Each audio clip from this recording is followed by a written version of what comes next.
Greetings to you in the name of our Lord and Savior Jesus Christ. మన ప్రభువును రక్షకుడైన యేసుక్రీస్తు నామములో మీ అందరికీ నా శుభములు. It's a joy to teach you God's word. దేవుని యొక్క వాక్యం బోధించడం నాకు చాలా ఆనందంగా ఉన్నది. Shall we pray? ప్రార్థిద్దాం. Father, in the name of Jesus, తండ్రి యేసు నామములో as we teach God's word, దేవుని యొక్క వాక్యం బోధించుచుండగా fill us with the power of your Holy Spirit, నీ పరిశుద్ధాత్మతో మమ్మల్ని నింపండి. so that your children will understand the deep truths of your word. నీ వాక్యం యొక్క లోతైనటువంటి భావాలను నీ బిడ్డలో అర్థం చేసుకునేటట్లుగా We bind the powers of darkness in Jesus' name. యేసు నామములో ప్రతి అంధకార శక్తిని బంధిస్తున్నాం. Let your name be glorified. నీ యొక్క నామము మహింపరచబడును గాక. In Jesus' name we pray. యేసు నామములో ప్రార్థిస్తున్నాం. Amen. Amen. Today I would like to continue to teach you ఈ దినము కూడా నేను దేవుని యొక్క వాక్యమును బోధిస్తున్నాను. on foundations of righteous living. నీతియుక్తమైనటువంటి జీవితం జీవించే విధంగా, Foundation for true Christian living. నిజమైనటువంటి క్రైస్తవ జీవితపు పునాది మీద జీవించినట్లు. Our foundation has to be on Lord Jesus Christ primarily. మన యొక్క పునాది యేసుక్రీస్తు ప్రభు మీదనే ఆధారపడినటువంటిదిగా ఉండాలి. We know that Jesus is the rock మనందరికీ తెలుసు యేసుక్రీస్తు ప్రభు మనకు బండ, and he is the living word of God. ఆయన జీవము కలిగినటువంటి వాక్యము. So we need to have our foundation upon Jesus Christ. గనుక మన యొక్క జీవితము యేసుక్రీస్తు ప్రభు అనేటువంటి పునాది మీద ఉండాలి. He is called Petra in Greek, Greek భాషలో పెట్రా అని పిలువబడుతున్నాడు. which means a big strong rock. అనగా బలమైనటువంటి రాయి అని అర్థం. Also we need to build our foundation on God's precious word, the living Bible. అంత మాత్రమే కాకుండా దేవుని యొక్క వాక్యం అనేటువంటి బైబిల్ మీద ఆధారపడినటువంటిదిగా ఉండాలి మన జీవితం. There are 6 doctrinal foundation. 6 ముఖ్యమైనటువంటి మూలోపదేశములైనటువంటి సిద్ధాంతములు ఉన్నవి. And we see that in Hebrews chapter 6 from verses 1 to 3. హెబ్రీయులకు రాసిన పత్రిక 6వ అధ్యాయం 1 నుంచి 3 వచనముల వరకు అవి రాయబడి ఉన్నవి. And Apostle Paul, అపోస్తలుడైనటువంటి Paul he tells that we need to grow in our Christian faith. మన క్రైస్తవ జీవితంలో మనం పెరగాలని ఆయన కోరుతున్నాడు. He wants us to obey these 6 foundational doctrines properly. ఈ 6 మూలోపదేశములకు మనం విధేయత చూపించాలని మనల్ని కోరుతున్నాడు. Our Christian living is not only for this time on this earth, ఈ భూలోకంలో ఉన్నంత కాలమే కాదు మన యొక్క క్రైస్తవ జీవిత విధానం. our Christian living is for eternity. మన క్రైస్తవ జీవితము నిత్యత్వమునకు చెందినటువంటిది. Our Christian living is not dependent for a short time on Christ on this earth. ఈ భూలోకంలో మన క్రైస్తవ జీవితము అల్పకాలం యేసునందు కాదు. Our faith in Christ is for eternity. యేసునందు జీవితము నిత్యత్వములోనికి. So we need to grow in our Christian life, మనము క్రైస్తవ జీవితంలోనికి పెరగాలి. and we must learn these 6 foundational doctrines. ఈ 6 మూలోపదేశములను మనం పాటించాలి. Then only we will strive and go for perfection. అప్పుడే మనం పరిపూర్ణతలోనికి మనం పెరుగుతాం. But if we do not obey these foundational doctrines, ఈ మూలోపదేశాలని మనం విధేయత చూపించకపోతే we cannot grow మనం పెరగలేము. and we cannot build our Christian life. మన క్రైస్తవ జీవితాన్ని మనం పెంపొందించలేము. Just like a building, when it is not constructed properly, ఒక భవనము సరైనటువంటి పద్ధతిలో అది నిర్మాణం కాకపోతే when pressures come, it will fall. ఒత్తిళ్ళు వచ్చినప్పుడు అది పడిపోతుంది. In the same way, అదే రీతిగా when we don't obey these 6 foundational doctrines properly, ఈ 6 మూలోపదేశాలని మనం పాటించకపోయినట్లయితే when difficult times come, కష్టకాలం వచ్చినప్పుడు we will fall. మనం పడిపోతాం. The first thing we see here is repentance from dead works. మొట్టమొదటి మనం చూసేది ఏమిటంటే నిర్జీవ క్రియలను మనం విడిచిపెట్టాలి. In the past TV episodes also I spoke about repentance from dead works.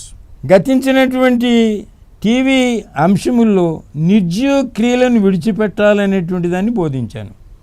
Repentance. పశ్చాత్తాపం. Many churches do not preach about repentance. చాలా సంఘాలు పశ్చాత్తాపం గురించి బోధించరు. And if they preach about repentance, వారు పశ్చాత్తాపం గురించి బోధిస్తే they don't preach it the way the Bible says it has to be taught.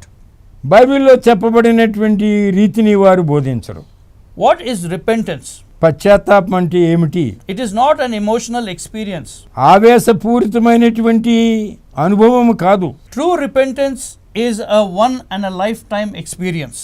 నిజమైనటువంటి పశ్చాత్తాపం జీవితంలో ఒక ప్రాముఖ్యమైనటువంటి దినం. Repentance comes when you decide in your heart to change your life. పశ్చాత్తాపము నీ జీవితంలో మారు మనసు కోరి నిర్ణయించుకున్నటువంటి అంశం. You hate evil నీవు దుర్నీతిని విసర్జిస్తావు and you want to embrace the righteousness of God. దేవుని యొక్క నీతిని నీవు ఆలింగనం చేసుకుంటావు. So first thing is, in true repentance is that you have made a decision in your heart to detest evil and to do good. మొట్టమొదటి పశ్చాత్తాపం ఏమిటంటే అవినీతిని నువ్వు విసర్జిస్తావు, నీతిని నువ్వు ఆలింగనం చేసుకుంటావు. The second thing is you will leave the world and turn towards God. రెండవది నువ్వు లోకాన్ని విసర్జిస్తావు, దేవుని తట్టుకు తిరుగుతావు. And when you repent in the name of Jesus. నువ్వు పశ్చాత్తాపడినప్పుడు యేసు నామమునందు నువ్వు పశ్చాత్తాపడతావు.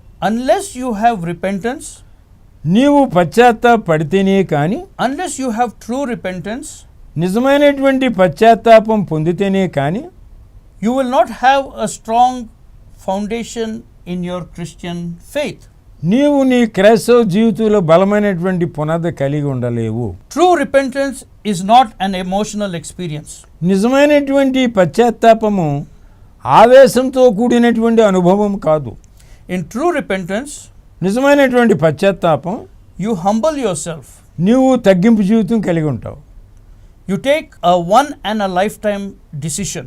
నీ జీవితంలో ఒకే ప్రాముఖ్యమైనటువంటి నిర్ణయానికి వస్తావు. And that is a significant day in your life. ఆ దినము నీ జీవితంలో ప్రాముఖ్యమైనటువంటి దినం అవుతుంది. We know that God is a God of salvation. మనకు తెలుసు దేవుడు రక్షణ ఇచ్చేటువంటి దేవుడు. And He is calling all men and women of this earth to repent. భూలోకంలో ఉన్నటువంటి ప్రతి వారు మారు మనసు పొందాలని దేవుడు కోరుతున్నాడు. God wants to pour out His grace to us. ఆయన యొక్క కృపను కుమ్మరించాలని మన మీద కోరుతున్నాడు. God wants to fellowship with us. దేవుడు మనతో సహవాసం చేయాలని కోరుతున్నాడు. That can only happen when we respond to the step God has taken towards us. దేవుడిచ్చినటువంటి ఆ పిలుపునకు మనం స్పందించినట్లయితే అది జరుగుతుంది. Unless you respond, నువ్వు స్పందిస్తేనే కానీ you cannot experience the love of God. దేవుని యొక్క ప్రేమను అనుభవించలేవు. So you need to repent in the presence of God. దేవుని యొక్క సన్నిధిలో నువ్వు పశ్చాత్తాపడాలి. And you need to repent in the name of Jesus. యేసు నామములో నీవు పశ్చాత్తాపడాలి. You need to humble yourself. నువ్వు తగ్గించుకోవాలి జీవితంలో. Your attitude towards repentance should be right in the sight of God. దేవుని యొక్క దృష్టిలో నీ పశ్చాత్తాపము సరైనటువంటి పద్ధతిలో ఉండాలి. The primary intention of repentance is not to receive blessing of God. మన ప్రాముఖ్యమైనటువంటి పశ్చాత్తాపము దేవుని యొక్క ఆశీర్వాదాలను పొందడానికి కాదు. But primarily we repent because of our sinful state. కానీ మనము మన పాప జీవితమునకు పశ్చాత్తాపం పొందడానికి గాను Esau, when he sold his birthright, ఏశావు తన యొక్క జన్మ హక్కుని ఆయన అమ్మినప్పుడు he repented with tears. ఆయన కన్నీళ్లతో పశ్చాత్తాపడ్డాడు. But that was not a true repentance. అది నిజమైనటువంటి పశ్చాత్తాపం కాదు. He did not receive the grace of God. దేవుని యొక్క కృపను పొందలేకపోయాడు. He had a false repentance. కృత్రిమైనటువంటి పశ్చాత్తాపం కలిగి ఉన్నాడు. Why did God not accept his repentance? ఆయన యొక్క పశ్చాత్తాపాన్ని దేవుడు ఎందుకు అంగీకరించలేదు? Because he did not confess his mistake. ఆయన యొక్క తప్పులను అతను సరైనటువంటి పద్ధతిలో ఒప్పుకోలేదు. He wanted only the blessing of God. అయితే దేవుని యొక్క ఆశీర్వాదంలే కావాలన్నాడు. So that way you can never receive the blessing of God. ఆ విధంగా నువ్వు దేవుని యొక్క ఆశీర్వాదాలు పొందలేవు. If you repent, నువ్వు పశ్చాత్తాపడితే first you have to repent because of your sinful state. నీ యొక్క పాప జీవితమును బట్టి నువ్వు పశ్చాత్తాపడాలి. Many people today are repenting చాలామంది పశ్చాత్తాపడుతున్నారు ఎలాగంటే to receive blessings from God. దేవుని దగ్గర నుంచి ఆశీర్వాదాలు పొందాలని. It will never work out. అది పనిచేయదు. God will never be able to forgive you like that. ఆ విధంగా దేవుడు నిన్ను క్షమించలేడు. That is not true repentance. అది నిజమైనటువంటి పశ్చాత్తాపము కాదు. You repent because of the sins you have committed. నువ్వు ఎందుకు పశ్చాత్తాపడుతున్నావంటే నువ్వు చేసినటువంటి పాపములను బట్టి. You do not repent because you want to receive blessings from God. దేవుని దగ్గర నుంచి ఆశీర్వాదాలు పొందాలని నువ్వు పశ్చాత్తాపడద్దు. It won't work out. అది పని చేయదు. Because the Bible says, Bible ఏమని చెప్తుందంటే when you truly repent, నువ్వు నిజముగా పశ్చాత్తాపడితే there is forgiveness of sins. పాప క్షమాపణ దొరుకుతుంది.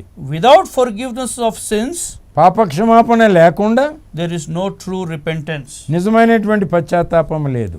Esau did not have a true repentance. యాషావు నిజమైనటువంటి పశ్చాత్తాపమును పొందలేదు. Judas Iscariot did not have a true repentance. యోధా ఇస్కరియోతు కూడా నిజమైనటువంటి పశ్చాత్తాపం పొందలేదు.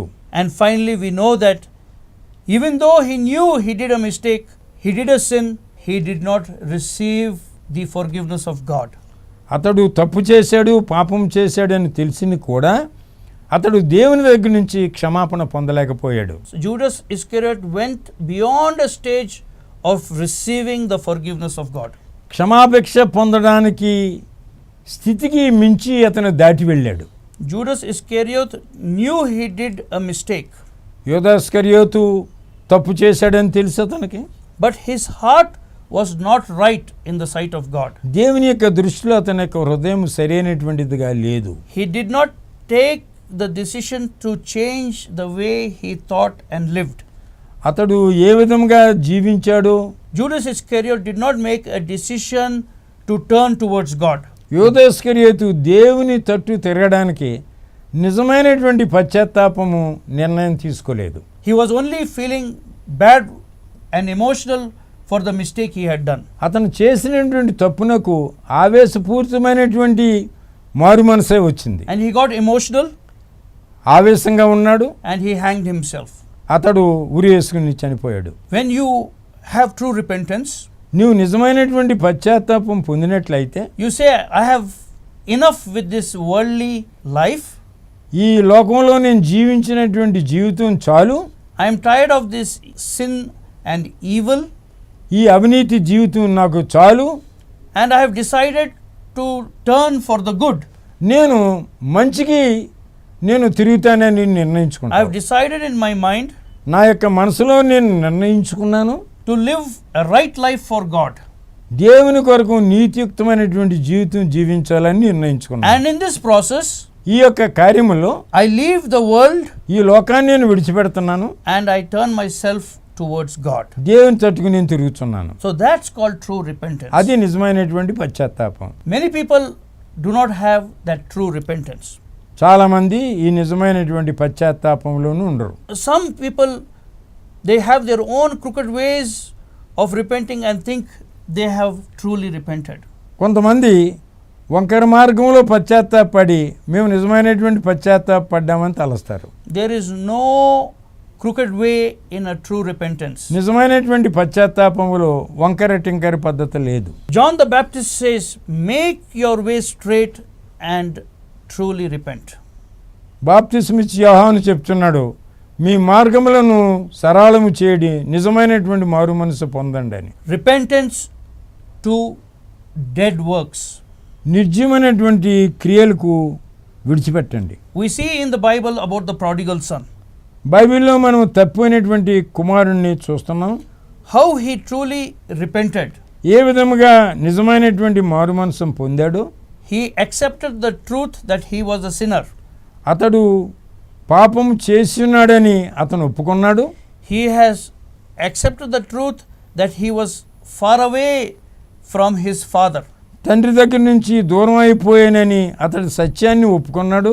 The prodigal son accepted in his heart that he was disobedient to his father.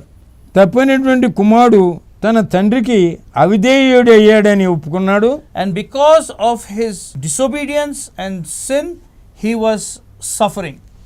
అతడు చూపించినటువంటి అవిధేయతకు పాపమునకు అతడు కష్టకాలంలో పడ్డాడు. He realized the truth in his mistake. అతడు చేసినటువంటి తప్పునకు అతడు బాధపడుతున్నాడని ఒప్పుకున్నాడు. So he changed his mind అతని యొక్క మనసును మార్చుకున్నాడు. and said he wanted to go back to his father తండ్రి దగ్గరికి తిరిగి వెళ్ళాలని నిర్ణయించుకున్నాడు. to receive the forgiveness of his father తండ్రి యొక్క క్షమాపణ పొందాలని కోరాడు. and to receive the blessings from his father. తండ్రి నుండి ఆశీర్వాదాలు పొందాలని కోరాడు. In the same way, అదే రీతిగా God is waiting for us to repent. దేవుడు మనం పశ్చాత్తాపడాలని ఎదురు చూస్తున్నాడు. Repent from dead works. నిర్జీవమైనటువంటి క్రియల నుంచి మనం విసర్జించాలని. What is dead works? నిర్జీవమైనటువంటి క్రియలు అంటే ఏమిటి? Any work which is done without faith in God is called dead works. ఏ పనైనా సరే దేవుని యందు విశ్వాసం లేకుండా జరిగించేదే నిర్జీవమైనటువంటి క్రియ. Because when we have faith, మనము విశ్వాసము కలిగి ఉన్నప్పుడు there is life in the work we do. మనం చేసేటువంటి పనుల్లో జీవం ఉన్నది. How can we receive this faith? ఈ విశ్వాసాన్ని ఏ విధంగా మనం పొందగలము? Unless we repent truly, we cannot receive faith. నిజమైనటువంటి మారు మనసు పొందితేనే గాని మనం విశ్వాసమును పొందలేము. Lord Jesus Christ, యేసుక్రీస్తు ప్రభు when he started his ministry, ఆయన పరిచర్య మొదలుపెట్టినటువంటి దినముల్లో he said, repent మీరు పశ్చాత్తాపడండి, and believe in the gospel, సువార్తనందు నమ్మిక ఉంచండి, for the kingdom of God is at hand. దేవుని యొక్క పరలోక రాజ్యము సమీపములో ఉన్నది. And Lord Jesus, at the end of his ministry, యేసుక్రీస్తు ప్రభు ఆయన యొక్క పరిచర్య అంత్య దినాల్లో after his resurrection from the dead, ఆయన పునరుద్ధానుడు అయిన తర్వాత he said the same thing. అదే చెప్పి ఉన్నాడు.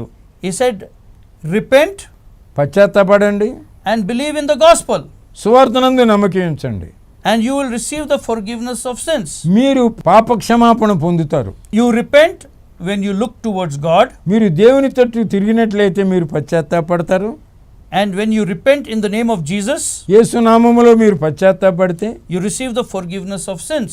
పాప క్షమాపణ మీరు పొందుతారు. And when you obey in the waters of baptism, మీరు నీళ్ల బాప్తిసంలో మీరు సాక్ష్యమిస్తే you receive salvation in total, పరిపూర్ణముగా మీరు రక్షణను పొందుతారు. and you receive the gift of the Holy Spirit. పరిశుద్ధాత్మ అనేటువంటి వరమును పొందుతారు. You are sealed with the Holy Spirit. పరిశుద్ధాత్మ ద్వారా మీరు ముద్రింపబడతారు. You receive the earnest of the Holy Spirit. పరిశుద్ధాత్మ అనేటువంటి సంచకరువును మీరు పొందుతారు. Repentance, the day you repent, is a significant day in your life.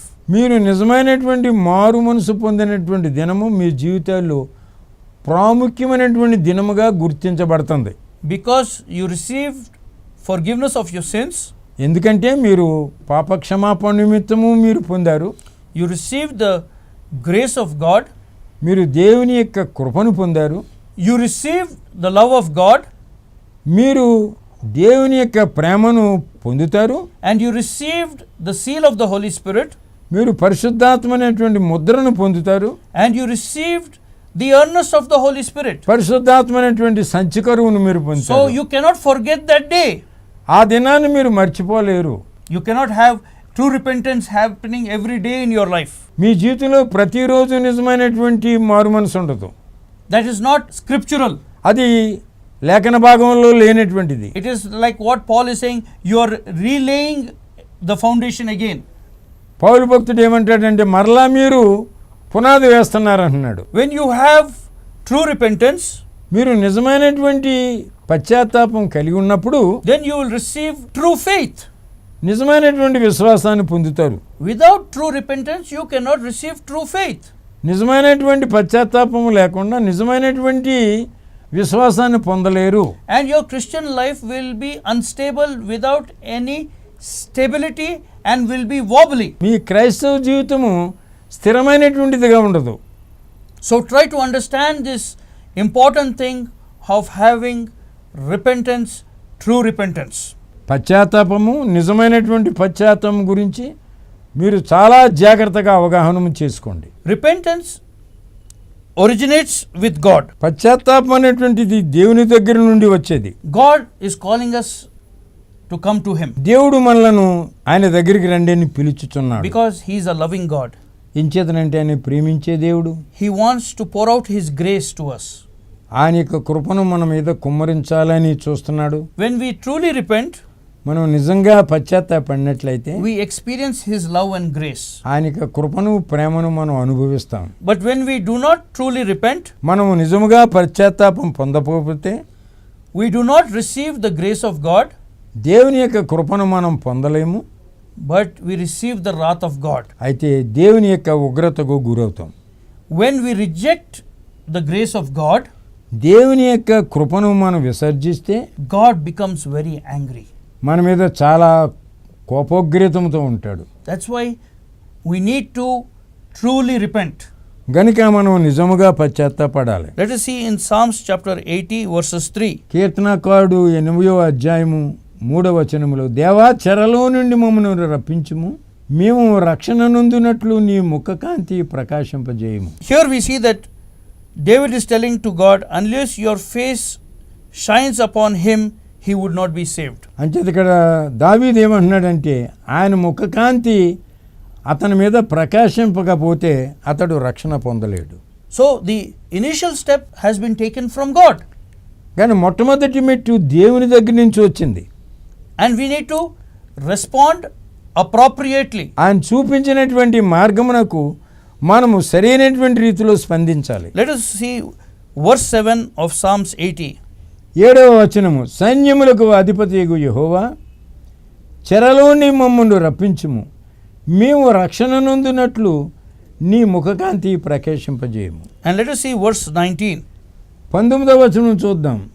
యెహోవా సైన్యములకు అధిపతియగు దేవా చెరలో నుండి మమ్ము రప్పించుము, So unless మేము రక్షణ నొందునట్లు నీ ముఖకాంతి ప్రకాశింపజేయము. unless God has not taken the initial step of restoration, we cannot be saved.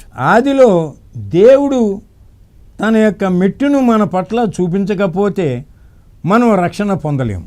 So the Lord is calling us to repent. గనుక దేవుడు పశ్చాత్తాపడడానికి మనల్ని అందరినీ పిలుస్తున్నాడు. Let us not be emotional in our repentance. మన యొక్క మారు మనసులో ఆవేశపూరితంగా ఉండవద్దు. Let us not reject the grace of God. దేవుని యొక్క కృపను మనం విసర్జించొద్దు. Let us not disobey the call of God to repent. దేవుని యొక్క పిలుపునకు అవిధేయత చూపించవద్దు. Because if you reject the call of God to repent, మారు మనసు పొందడానికి దేవుని యొక్క పిలుపును నువ్వు విసర్జిస్తే you are rejecting the grace of God, దేవుని యొక్క కృపను విసర్జిస్తున్నావు. and God becomes very angry. దేవుడు చాలా కోపగ్రతుడవుతాడు. And you will become victim of his wrath. ఆయన యొక్క ఉగ్రతకు నువ్వు గురవుతావు. And we have seen that in the life of Judas Iscariot and Esau. ఏశావు యూదాస్కర్ యొక్క జీవితాల్లో మనం చూసాం. They did not have a true repentance. నిజమైనటువంటి మారు మనసు పొందలేదు వారు. They were emotional. దేవుడు ఆవేశంగా ఉన్నారు. Today I want to ask you, మిమ్మల్ని అడుగుతున్నాను నేను, have you had a true repentance, మీ జీవితంలో మీ నిజమైనటువంటి మారు మనసు కలిగి ఉన్నారా? or did you have an emotional repentance? ఆవేశంగా మీరు మారు మనసు పొందారా? If you have had a true repentance, నిజమైనటువంటి మారు మనసు పొంది ఉన్నట్లయితే you will receive the forgiveness of your sins. మీ పాపములకు మీరు క్షమాపణ పొందుతారు. Repentance is done only in the name of Jesus. యేసు నామములోనే పశ్చాత్తాపం కలుగుతుంది. And forgiveness of sins is only done in the name of Jesus. యేసు నామములోనే పాప క్షమాపణ పొందుతుంది. Because he has shed his blood on the cross of Calvary. ఎందుకంటే యేసు తన యొక్క రక్తమును సిలువ మీద కార్చాడు. When you make this decision of having true repentance నిజమైనటువంటి పశ్చాత్తాపమును మీరు చేసినప్పుడు and testify in the waters of baptism, మీరు నీళ్ల బాప్తిసంలో సాక్ష్యం ఇచ్చినప్పుడు you receive the gift of the Holy Spirit, మీరు పరిశుద్ధాత్మైనటువంటి వరమును పొందుతారు. you receive the seal of the Holy Spirit, మీరు పరిశుద్ధాత్మ అనేటువంటి ముద్రను మీరు పొందుతారు. and you receive the earnest of the Holy Spirit, పరిశుద్ధాత్మ అనేటువంటి సంచికరువును మీరు పొందుతారు. and that is a memorable day in your life, మీ జీవితంలోది ప్రాముఖ్యమైనటువంటి జ్ఞాపకార్థమైనటువంటి దినం. and it is a significant day in your life మీ జీవితంలో ప్రాముఖ్యమైనటువంటి దినంగా గుర్తింపబడుతుంది. because you have had true repentance, ఎంచేదంటే మీరు నిజమైనటువంటి పశ్చాత్తాపం పొందారు కనుక. and from true repentance you will go to having true faith in God. నిజమైనటువంటి పశ్చాత్తాపను బట్టి దేవుని యందు నిజమైనటువంటి విశ్వాసమును దేవుని యందు మీరు కలిగి ఉంటారు. And when you have true faith in God, మీరు నిజమైనటువంటి విశ్వాసం దేవుని యందు కలిగి ఉన్నప్పుడు your Christian life is being built up in the way God wants your Christian life to be built up. దేవుని యందు దేవుడు మిమ్మల్ని ఏ విధముగా క్రైస్తవ జీవితం కలిగి ఉండాలని కోరుతున్నారో ఆ జీవితంలో మీరు ఎదుగుతారు. So the first elemental doctrine in the 6 doctrines of Christ is repentance from dead works. 6 ప్రాముఖ్యమైనటువంటి ఉపదేశముల్లో మొట్టమొదటిది నిర్జీవమైనటువంటి క్రియలను విసర్జించాలి. Unless you repent, మీరు పశ్చాత్తాపడితేనే కానీ you cannot grow in your Christian life. మీ క్రైస్తవ జీవితంలో మీరు ఎదగలేరు. Your foundation will be unstable. మీ యొక్క పునాది చపలచిత్తంగా ఉంటుంది. Obedience to God's word is very important. దేవుని యొక్క వాక్యమునకు విధేయత చాలా ప్రాముఖ్యమైనటువంటిది. Obedience to the teachings of Christ is very important. యేసుక్రీస్తు ప్రభు యొక్క బోధలకు విధేయత చాలా ముఖ్యమైనటువంటిది. To have matured Christian life, పరిపూర్ణమైనటువంటి ఒకమైనటువంటి క్రైస్తవ జీవితం you have to be totally committed and obedient to all these foundational doctrines. మన క్రైస్తవ జీవితం పరిపూర్ణముగా జీవించడానికి గాను ఈ మూలోపదేశములను మనము పరిపూర్ణముగా పాటించాలి. Shall we pray? ప్రార్థిద్దాం. Father, in the name of Jesus, తండ్రి యేసు నామములో we thank you for the gift of salvation రక్షణ వరమును బట్టి మీకు వందనాలు. through Christ Jesus our Lord. యేసు క్రీస్తు ప్రభు ద్వారా అనుగ్రహించినందులకు I pray, Lord, నేను ప్రార్థిస్తున్నాను తండ్రి. if anybody has not repented truly, నిజముగా ఎవరైనా పశ్చాత్తాపడకపోతే that they would respond to your call, మీ యొక్క పిలుపునకు స్పందించి they would realize their sinful state, వారి యొక్క పాప జీవితాన్ని అర్థం చేసుకొని have a change of their mind, వారి యొక్క మనసును మార్చుకొని and turn away from the world లోకం నుంచి తప్పించుకొని and look towards you, O Jesus. నీ తట్టుకు తిరిగి జీవించాలి. For there is repentance only in the name of Jesus. Yesu నామములోనే పశ్చాత్తాపడాలి. I pray, Lord, నేను ప్రార్థిస్తున్నాను తండ్రి, that those who have taken this decision of repentance, పశ్చాత్తాపమైనటువంటి నిర్ణయం తీసుకున్నటువంటి వారి కొరకు that it would not be an emotional one, ఇది ఆవేశపూరితమైనటువంటిది కాకుండా ఉండాలి. but it would be a true one. ఈ నిజమైనటువంటి మారు మనసు అవ్వాలి. That they would repent from all dead works. వారి యొక్క నిర్జీవ క్రియల నుంచి వారు జీవించాలి. Thank you, Lord, that you have answered our prayers. మా ప్రార్థనకు సమాధానం ఇచ్చినారని నమ్ముచు In Jesus' name we pray. యేసు నామములో ప్రార్థిస్తున్నాం తండ్రి. Amen. Amen. I will be continuing to teach you about the foundational doctrines in the coming days.